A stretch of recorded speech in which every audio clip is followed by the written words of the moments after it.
fame has allowed me to do things that I care about. I don't particularly care about fame. It's harder to get on Love Island than it is to get into Oxford University. I really struggled at school and I got removed from mainstream class for a little while.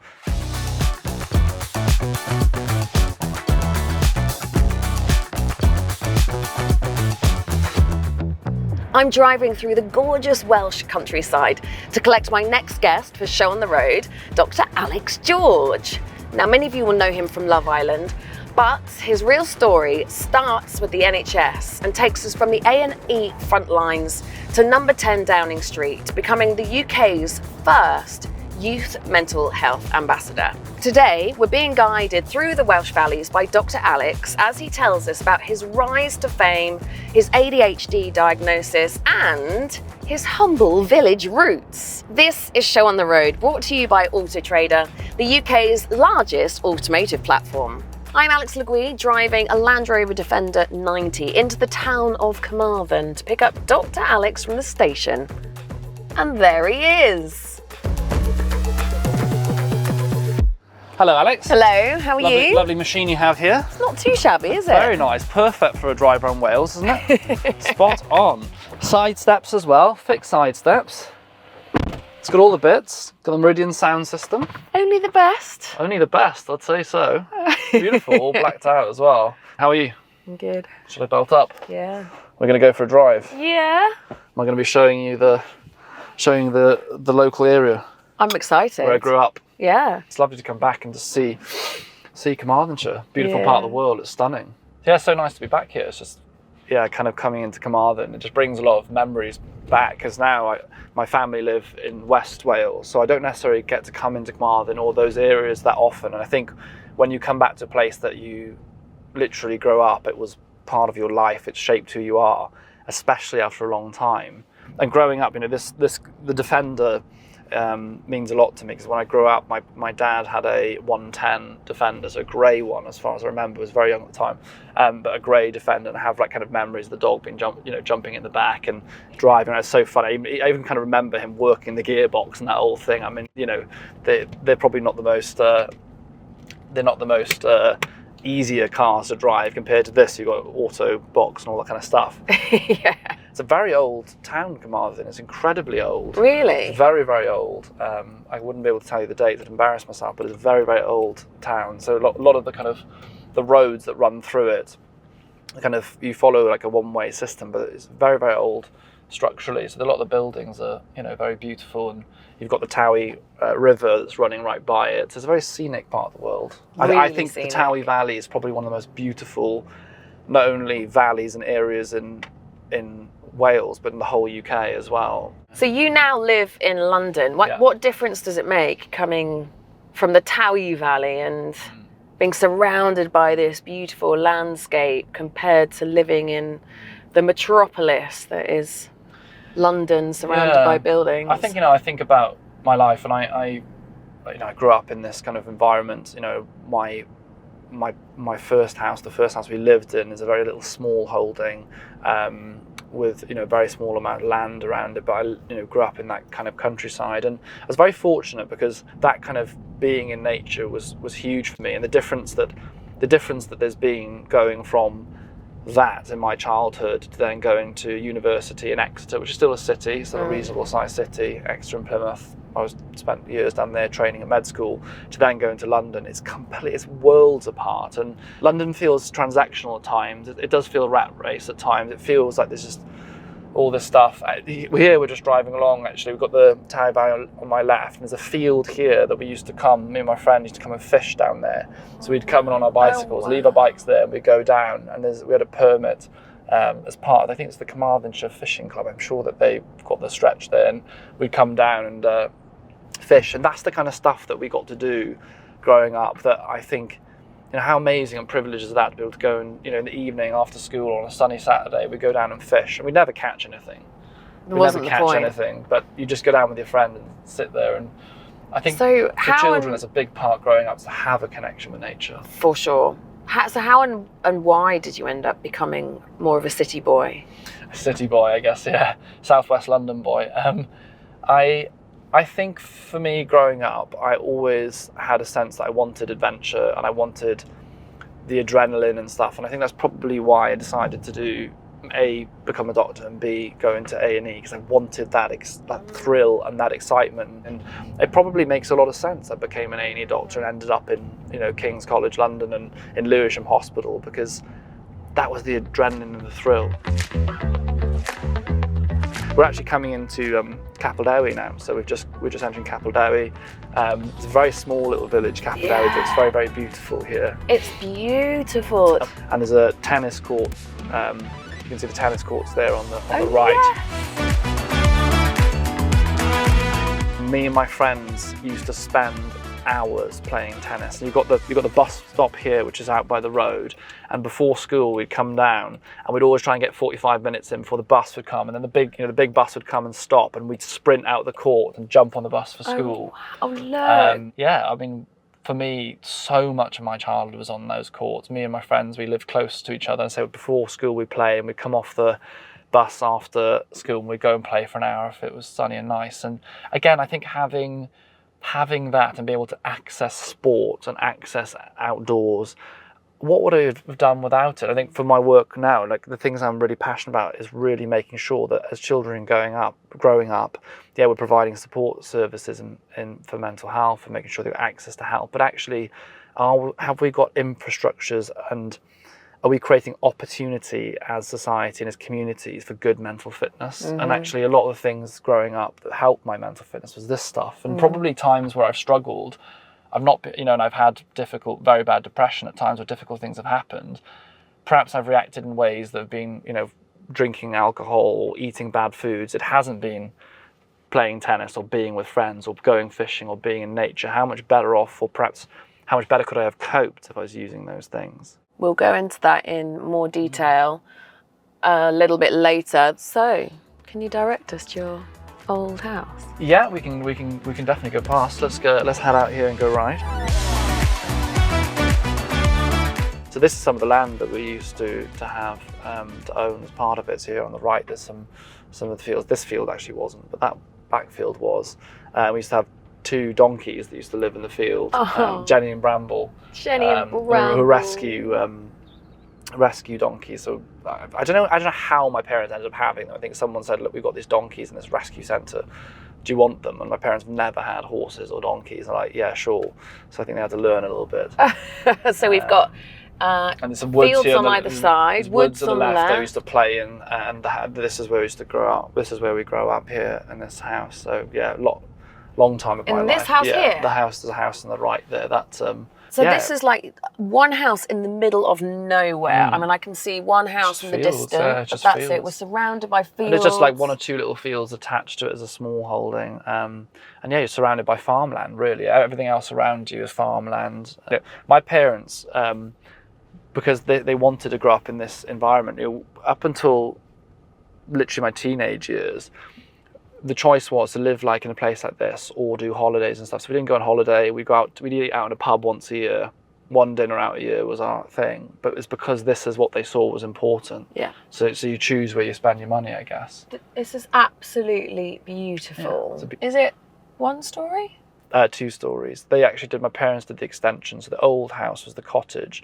And actually the extension on the left, well, it's not an extension, the bit on the left that's 1 story used to be a cowshed. That used to be my bedroom. That was a cowshed. Then you got the main block of the house. Then my parents did the extension on the end because, well, it's a very small cottage, very small house really. And my parents were 3 of us as brothers, so we needed, like, there was only 1 bathroom and there wasn't enough bedrooms, so they had to add something. How different does it look now to what it was like when you were little? A little different. I'd say perhaps I think they've gone for the more nature kind of look of letting the plants kind of a nature take its thing, which is actually. Do you prefer your version or this version? I don't know, actually. I kind of like it. Let the foliage growing over the house and stuff. And I think it's actually not so different. Really, nothing changes that much. What feelings come up when you look at this house? There's a lot of memories of the house. As I say, it's a whole childhood. Kind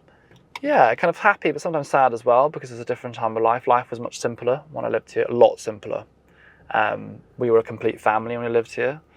My brother, as we talked about before, my brother passed away a few years ago, and You know, these were happy times. And in many ways, you know, as you get older, it feels that the problems get bigger, there's more stress, there's more responsibilities. It was a simple life. You know, you went to school, the weekends you kind of enjoyed with your friends, and you're outside, we were playing in the fields. You know, we used to spend our summers, you know, watching the balers going around and then jumping on the hay bales when they were, you know, the big wrapped plastic, whatever, we would be jumping on them and playing. Can you ever imagine yourself moving back to the countryside? Maybe not necessarily here, but... I can. I think city life is one thing, but it is a bit rat racy. And I think with ADHD, I think it's constantly like a dopamine game of like everything's crazy all the time. Whereas I think being in the countryside is quite soothing. I think it'd probably be good for my health, especially I think with kids, because I think I'd want my children to have the experience of the countryside I had. So yeah, we've come out of Capelderry now. Again, some beautiful houses around here. Again, still into the countryside. We're back on that road that runs all the way to Llandilo. Again, with this sprawling hillside to the right, and we used to when I was in primary school. So we're going to Nancaredig, where my primary school is or was. I'd get the minibus that we jump on. So the minibus would come round and fetch you from the house. And so this is the road we drive down to, and we just take a left in a moment that drops us further into the valley. I have quite vivid memories of it. Actually, one of my strongest memories, might sound a bit random, was of 9/11, because I was in year 5, I think, at the time, and I think most people can remember where they were when 9/11 happened, even if you were younger. I remember the minibus, the driver saying, everyone needs to listen to this. It's a really big thing that's happened. And I don't know, you could argue whether kids should hear or not, I don't know, but they were explaining on the news that something has happened.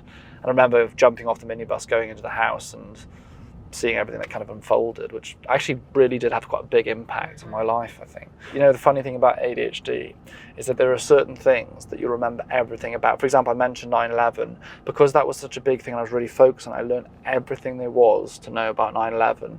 And like things like with medicine or like the mental health stuff, I remember all these different facts and figures, and I'm just like in depth.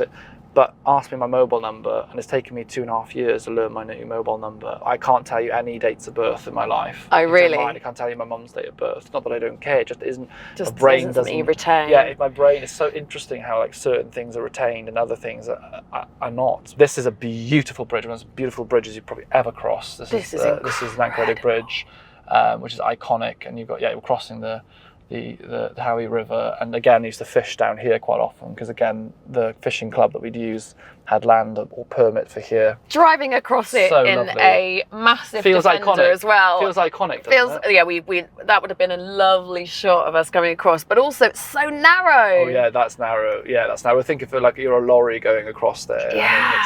So this is Nancaredig. Nancaredig. Yeah. Nancaredig. How good is your Welsh? It used to be a lot better. Dwi'n gallu siarad Cymraeg. I do speak Welsh, but really colli llawer. So I was just saying that I do speak Welsh. I've lost quite a bit, and you know, if you think I left Wales at 18, went to university. If you don't use it, you lose it. You know, and it's something I'm very conscious of, and I would like to work at keeping it, and I would love, say, for my children to speak Welsh if that was possible. Whereabouts is the school? So we're just driving through, we're entering, so we've crossed the river, we're coming into the village at Nancaredig. This is a bigger village than Capelderry, as you can see. It feels huge. Houses on either side. And at the end of this road, one road that runs through Nancaredig, is where the school is on the left. And the school is there, and the doctors, the GP surgery is there as well. And that was quite important for me, because my best friend at school, at primary school, his father and his mother were GPs, and that was a bit of an influence on me deciding to do medicine as well, because I kind of thought it was really amazing what they were doing. I thought it was really like especially Dr. Anthony, his dad, was just very inspiring, and Heather as well, as people, and kind of got me really interested in medicine. Probably from that's the first time it was at primary school, and I was just thinking a little bit about going into it. That's quite cool that they're seeing these patients and stuff. And I wonder what was going on for you where that would have been important. And you can see here there's the playground for the school, Nancaredig School, and that backs onto the surgery. So if someone fell over and cut their knee, Dr. Anthony used to run over and check on their knee or whatever. That's proper. That's how general practice, people imagine general practice. And yeah, you've got, you know, the kids are out playing. We're obviously in school time now. They've got much more extensive play park than we used to have. There's a lot more climbing frames than there used to be, but I mean, I've got so many memories out here. You've got the football pitches. Look, those are the same goalposts that I used to play when I was, 6 or 7 years old. Got the same goalpost. So maybe it's time for Nat Credit to replace the goal. Yeah. I'm not atting you as a school, but that's quite funny. Yeah, I can see Look that. how old they are. Look at those goalposts. Yeah, real we used old to play school there, and then next to it goalposts. you've got the rugby pitch. And if you think we're in the heart of Wales here, like rugby is a very, very big thing, big sport. So rugby is the primary sport. So I played rugby. I played football as well. And that very steep hill behind, a huge hill behind. Absolutely. But yeah, I've got so many memories, and you know, kind of doing sports days and stuff. I loved sport at school. I really enjoyed sport. I think it was a big part of escapism, perhaps. And you know, for me, with ADHD, I think the classroom was a very difficult place. I really struggled at school, and I got removed from mainstream class for a little while, not for all the lessons, but for some of the lessons, and put into a support group of kids or whatever. And I think actually it wasn't great for me. I didn't get the right kind of support, and I feel very lucky actually. If I didn't have my parents and some of the teachers in the school, there were some teachers who were amazingly supportive to me, who actually did say, no, you can do it. You are, bright boy, you can do well. And in secondary school, doing the same thing, I would have, where would I be? And I think that's what's sad for neurodivergent children and those with ADHD is there's so much talent is lost because they don't fit. They therefore think, well, there's no point. I give up. Or I don't, school's not for me. And that's a real shame because I'm very fortunate to be where I am. If my parents, for example, hadn't have believed in me and supported me, I don't know. So tell us more about the ADHD then. So you've been recently diagnosed in 2021, right? Yeah, so it's been a couple of years now. It was 2022, 2022, around that time. It's been about two and a bit years. And, I now, particularly as we drive past here and we think about being at school, think, do you know what, how much easier and happier would school life been if I'd have known and people would have known that I had ADHD. I wasn't a naughty child. I mean, the teachers I don't think would say differently. I wasn't a naughty child. I was never impolite or rude to people. I just don't really I was never that kind of kid, but I really struggled to concentrate. I mean, I'm having real tellings off at times where I wouldn't concentrate. And it got to a point, particularly in secondary school, where I realized, actually, I remember even in this, where I was being removed from class. And I remember being like, either I conform and I just make myself get through the days and I do the thing that they all want me to do, or I'm going to be removed. And if I'm removed, then I'm going to fall behind. So even at kind of 10 years old, I distinctly remember being like, I need to make a choice here. And that was draining because then it's very tiring when you're trying to be someone you're not, isn't it? It's exhausting. But being diagnosed, the last couple of years, it's meant everything has made sense. All of a sudden, who you are, why you're a certain way, it makes sense. I think you're kinder to yourself. You understand how to manage parts of yourself better. And you also know bits that are like, God, it's actually really good that I have these parts, like creativity, the ability to switch from one thing to the next, the depth of intensity of my focus is very high. If I get into a flow state, I'm literally in a space where I can just create and problem solve, So I think having ADHD, there's many challenges, but if people are supported correctly and you know what to do, there are positives. So how does it affect your daily life, ADHD? I think the biggest things for ADHD, day-to-day. The biggest three things that affect my life probably in a negative way is impulsivity. Yeah. Impulsivity and ADHD is a real challenge. So how would that manifest for you? So you've got micro impulses and macro impulses. So micro might be I think just small scale, I'm going to eat that chocolate bar. I'm going to eat that. There's sweets, I'll just eat those sweets. So kind of almost slightly negative effects of small things. But macro impulses could be right, I'm going to do my motorbike test, going to buy 2 motorbikes, suddenly going to sign up to this thing. I'm going to, all of a sudden, I'm going to go to university in this place and study this random degree. And that impulsivity will be the most dominant factor, so it won't be measured. And I think the thing about impulsivity is that it's not even just in the moment it stays there. It might be an impulse that stays with you for a couple of months and it feels like the absolute right thing to do at that time. But actually, if you'd have really, from a measured perspective, stood back, you'd have realised it wasn't the right decision. So, buying things is a big one. I've definitely now I've got a rule where I apply to micro decisions, 24-hour rules. So like perhaps not necessarily like food, but it might be like agreeing to go and do something or not. Say like I get asked to go along to an event, I was like, right, give it a 24-hour rule, because I say, yeah, that's fine, but I don't have the capacity for that, and I just say yes to something I can't actually do. And then your macro ones will be like, for example, I'm doing a master's in public mental health. Before signing up to that, I thought about it for at least, I think it was like 2 months that we set that I'd think about it and be sure that before I signed up to something that was quite big. Emotional dysregulation, so extreme highs and extreme lows, which are often attached to dopamine. If I've just smashed an exam and found out I got really good marks, I'm on cloud 9, but then something seemingly small might happen to other people, it might be like that's a really small thing, like a little bump in the road, and to me it's an absolute disaster. And I think the third one I would say, what would be the third one would be, I think sensitivity. I think it's definitely a part of ADHD is being quite sensitive. I think that is actually quite tied into it, and very much in tune with other people and what they're thinking. But I think growing up, it makes you susceptible to bullying, people's judgments, what they think of you. I got affected by things that other people might just brush off their shoulders, which is ironic because now I'm very resilient as a person.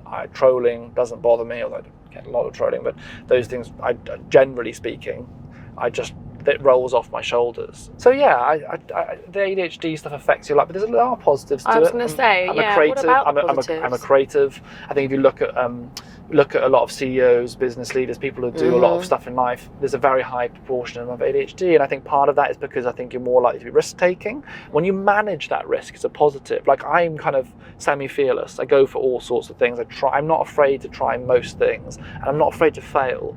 And I think that's partly down to ADHD.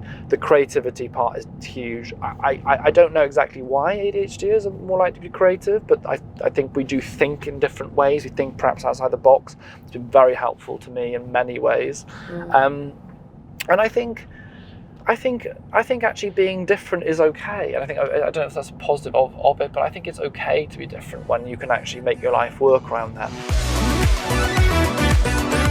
And this road now is where my secondary school bus, so a bigger bus, would drive along. So we'd stop along the way. I mean, pick up these children who used to get on here and on this side of the road, and that's probably very different to a city environment. You wouldn't just pull over the side of the road, but you're picking up children. You have like dedicated stops along the way.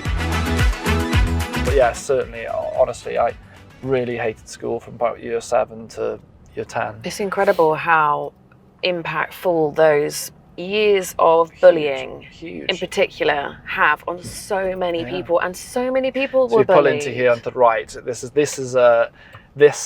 was the school buses. You can see the school buses would have pulled in, kind of the ranks, whatever the buses.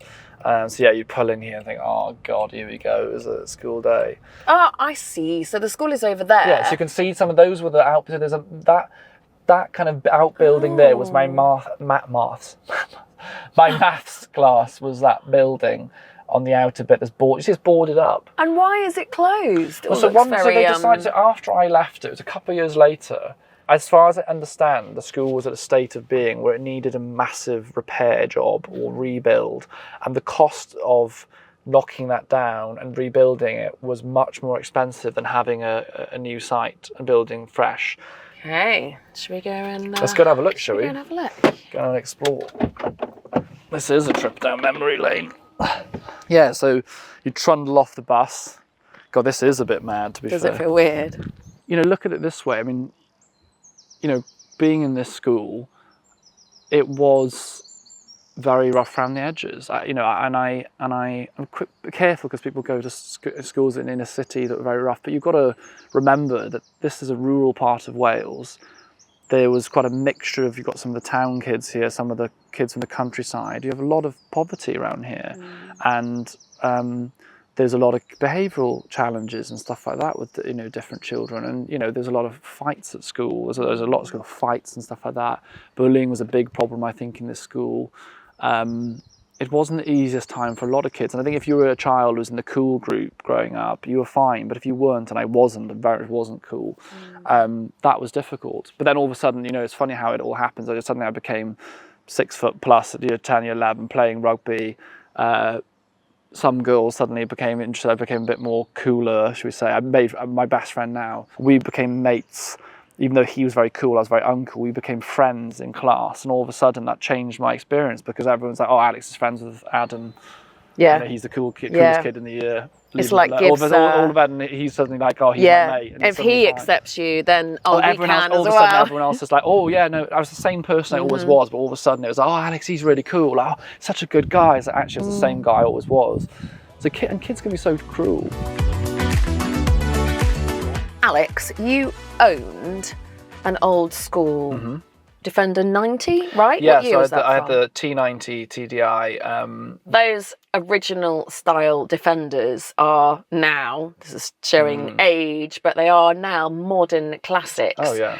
And the Auto Trader data shows that they have increased by 13.5% in the last 5 years. So it was a good time to sell it. Yeah, well, I sold it for a little bit more than I paid for it.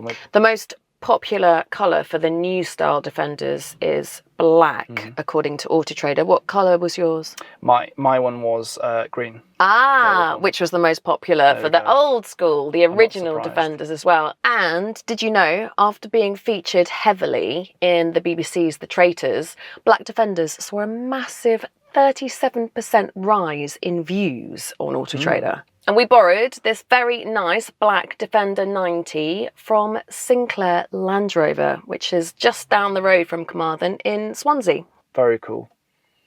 Should we get on with the show? Yeah, let's go and drive. All right, Glanguili it is. Should we have a Tangtastic? Yes, let's. I've been itching to open these. they've been eyeing me up the whole time. Do you like sweets or do you like sour? Are you a sour person? I'm a sweet person. I'm a sweet person. So, are you okay with Tangtastic? I am. They're going to blow my brains off. Yeah, exactly. I'm all right. So we'll take a right here. So we're heading now towards the bridge in Llandilo, which is very, very high. It's deceiving. As you drive along here, you think, oh, it's it's along the road, but actually the drop on either side is. But look at those houses. They're very iconic. Those houses. They're coloured. This is beautiful. Sorry, but we're like coming over a beautiful bridge, and like you say, all those houses on the mountainside. This hill is seen a lot in different films and shows and whatever. Visited by the BBC and like whatever. Like they come here quite a lot with what's that show with antiques? Antique road shows come here and stuff like that. Talking of shows, Mr. Nice segue. Dr. Alex George, how on earth did you end up in the world of Love Island? I do wonder that myself sometimes. It's funny because it's been like quite a few years now. I actually kind of forget that I was on it. Like there's so much has happened. I genuinely am like forget sometimes. Well, they asked me basically what had happened. Actually, I matched on a dating app this girl who I thought was just a girl that we'd kind of chat and whatever, and she was like, "Oh, I'm actually a producer for Love Island. Would you ever consider like having an interview or talking about being on the show?" And I was like, "This has got to be a prank." And I was like, "No way." And anyway, I told one of my consultants I'm good friends with in Lewisham about this message. And she's like, "Are you mad? Go and have talk to her and see what the interview's like. It'll be an experience," because she's a big fan of the show, which I couldn't argue against. I mean, I was like, "Yeah, true. Like, go along to the interview."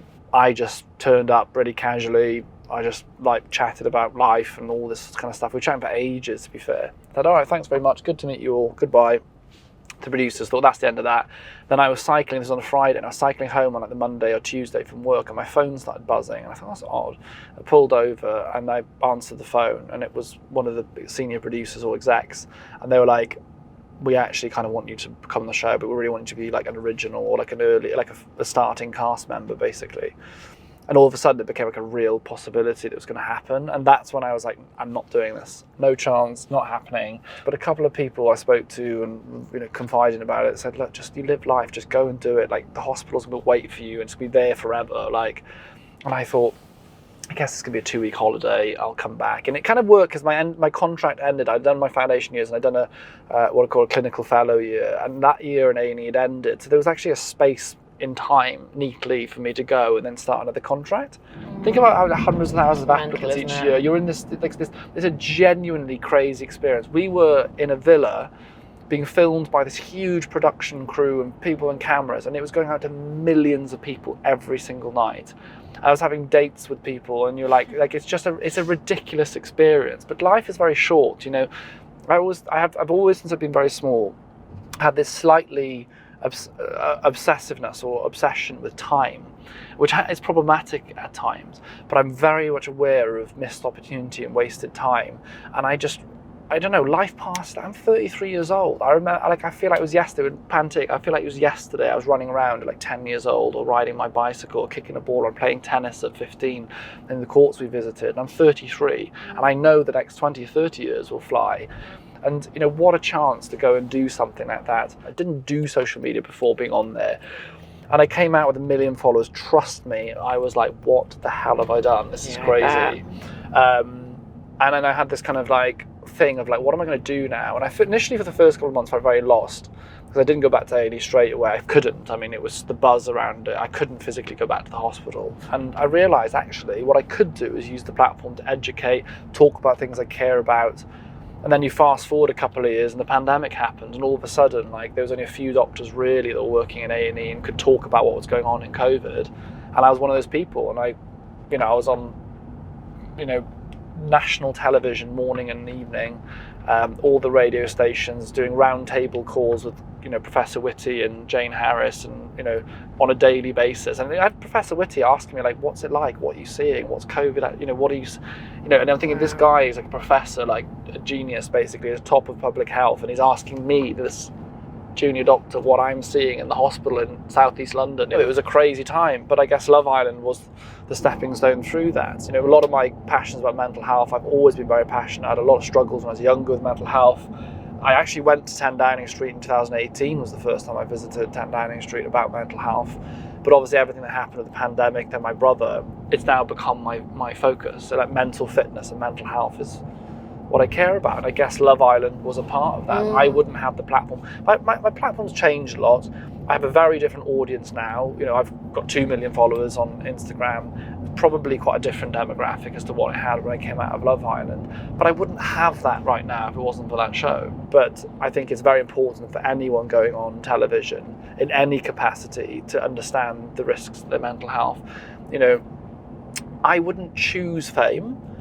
Fame has allowed me to do things that I care about. I don't particularly care about fame. Yeah. So I'd say to anyone, if you're going to go on any kind of show, whatever it is, whatever the new big show will be, just really think about why. Because if you're doing it because you want to feel famous, I'd really think about it very carefully, because there are as many negatives as there are positives.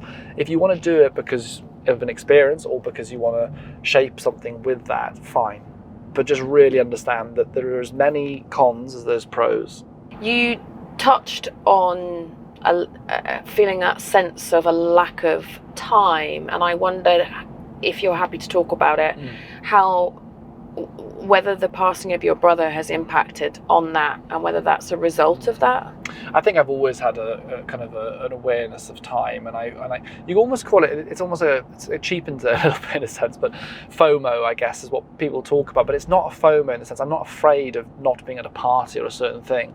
A lot of time might be like I just want to be present in the moment as much as I can. And the problem with things like anxiety and depression, which I've experienced both, is that depression pulls you into the past and makes us do this thing called rumination, which you know exactly about with your background. And rumination is something we don't talk about enough with depression, because people become obsessive with thoughts and negative feelings themselves of the past. And when you're ruminating, you're not present. As you know, you're not being present. You're actually spending time in the past, which is gone. And when you're anxious about things, it's generally anxious about what might be and what might happen. And anxiety is shaped by our past experiences that we project onto the future. It's all nonsense, really. We don't know what's coming in the future, but our brains try and create that anticipation, and that creates the distress that we have. So I guess, I've always had the worry about not being present. My brother, I think what my brother passing has done is just, to my mental health, I guess, is just that level of extreme grief. I think suicide and bereavement through suicide is a very unique and terrible form of grief, because it's the only form of death or loss that someone has opted for. They've chosen not to be here, and that is very, very complex. And it generally and often happens to young people. So there's a multitude of things. And for my parents to lose, a youngest son, for me to lose my youngest brother. I mean, I was how old was I when he died? 29, and I was carrying my brother's coffin into a thing and talking to his friends and trying to advise them of how to kind of move forward in life when I didn't know how I'm going to do it. The profound effect that has on you. I had PTSD from his death, 100%, as is my whole family. I think for my parents, I don't think you ever truly recover from such a thing. I think there are some things that are too bad. My mum said, actually, a few months after, she said, you know things were bad, that when real life is worse than your worst nightmares.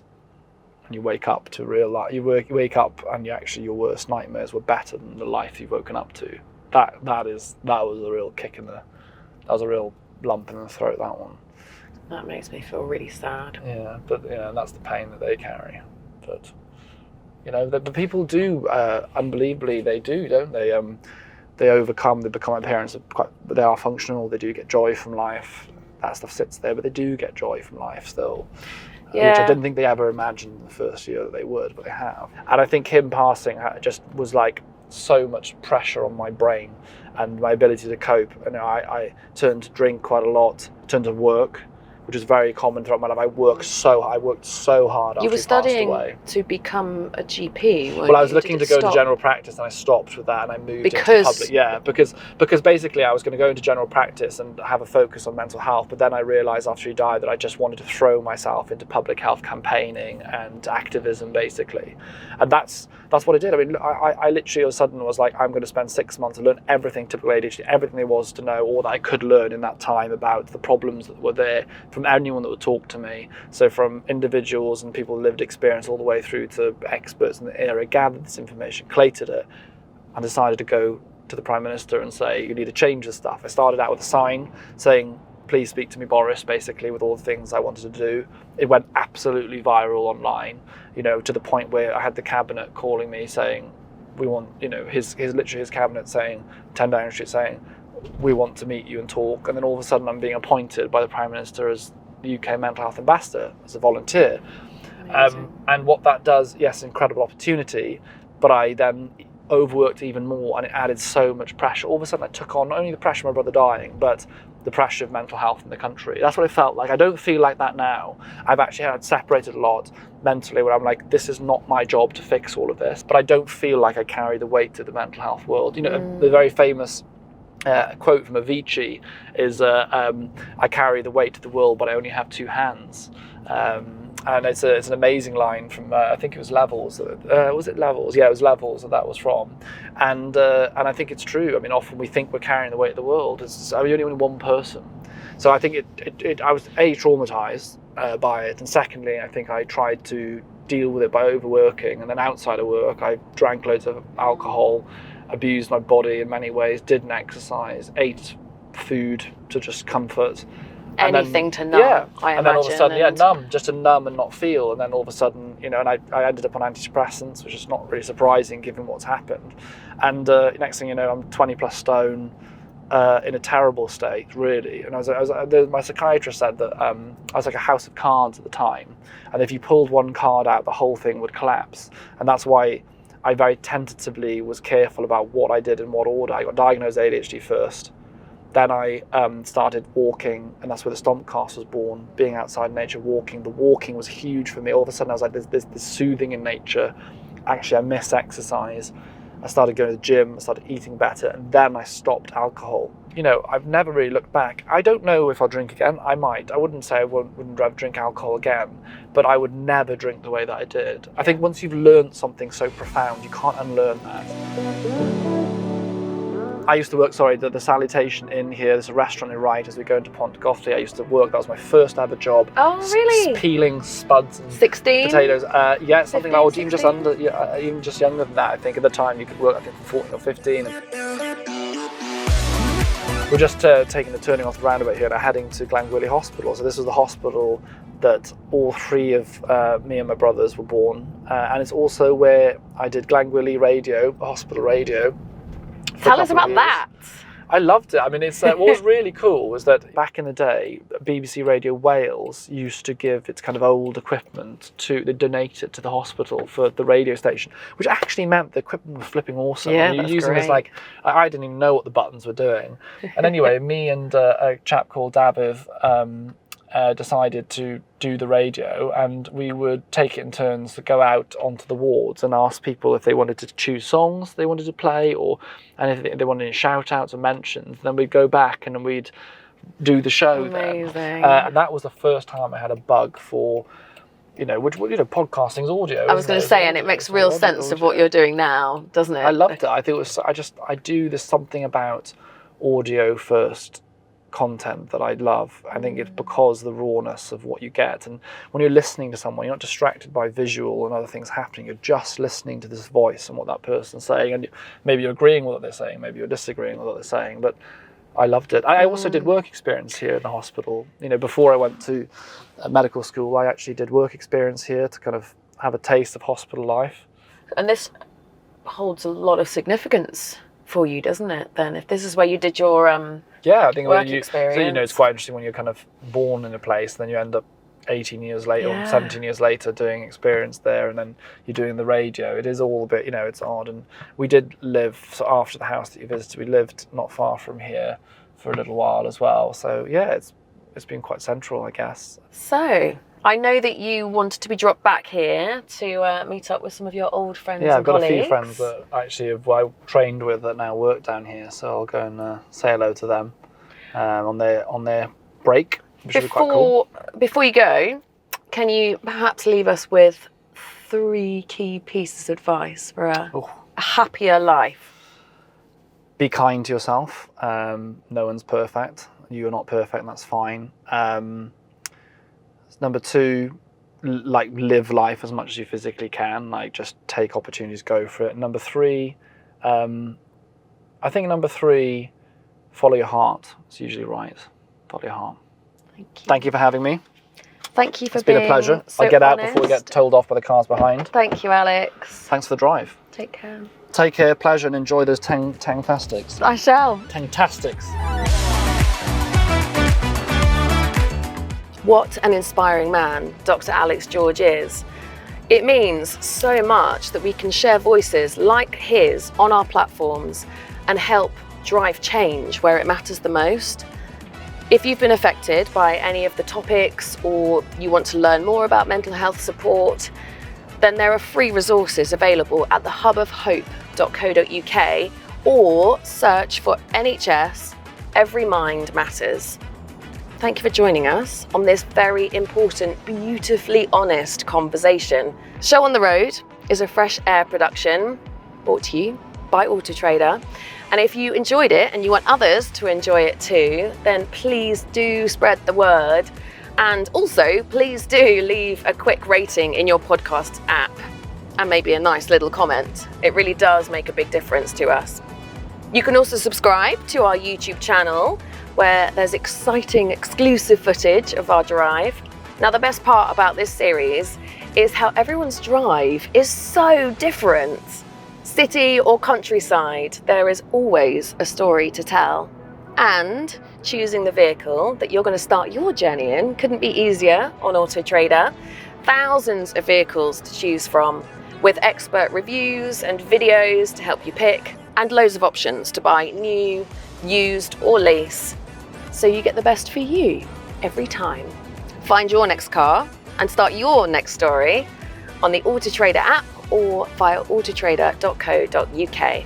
In our next episode, we will be touring around Birmingham with a hugely inspiring influencer and proud Brummie who wants her city to do more for creatives and those living with a visual impairment. I'm Alex Le Guin, and until next time, see ya!